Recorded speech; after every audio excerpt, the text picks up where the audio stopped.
ஜெய் ஜெய் சங்கரா ஹரஹர சங்கரா. மகாபிரிவா எப்பொழுது யாரை எப்படி ஆட்கொள்வார் என்பது யாருக்கும் புரியாத புதிர் இன்றளவும்.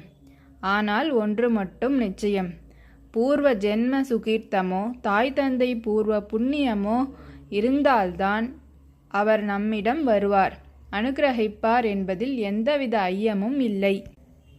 இது என் குடும்பத்தில் நடந்த ஒரு அனுக்கிரகம். எனது பாட்டி பெரியவா அனுக்கிரகமும் அம்பாள் அனுக்கிரகமும் ஒரு சேர பெற்றவள். பாட்டியின் சோடசி பூஜையை என் பெரிய தாயாரும் முறையாக செய்து வந்தார். சுவாமி அலமாரியில் ஒரு பித்தளை டப்பாவில் அம்பாள் இருந்தாள். யாரும் திறந்து அதனுள் என்ன இருக்கிறது என்று கூட பார்ப்பதில்லை, அனுமதியும் கிடையாது. என் பெரியம்மா பெண் என் தங்கை அடிக்கடி அலமாரியை சுத்தப்படுத்தும் பணியை செய்வதுண்டு. அதிர்ஷ்டவசமாக அவள் மனம் புரிந்து சென்ற இடத்தில் அவர் கணவரும் அம்பாள் பக்தி நிரம்ப கொண்டவர். கொஞ்சம் காலத்துக்கு முன் அவளுக்கு ஒரு ஸ்வப்பனம். அந்த அலமாரியை சுத்தப்படுத்தும் போது அவள் கையில் ஒரு ஐம்பொன் விக்கிரகம் சிறியதாக கிடைத்தது.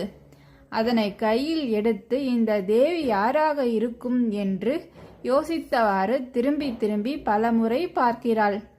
என்ன பெயரிட்டு அழைக்கலாம் என்று யோசித்து வாய்விட்டு கேட்கிறாள். அந்த சமயத்தில் அங்கு மகாபெரிவா பிரசன்னமாகிறார்.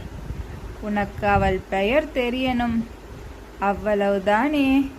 திரிபுர சுந்தரி, நீ பாலா என்று அழையேன் என்று கூறி மறைந்து விடுகிறார்.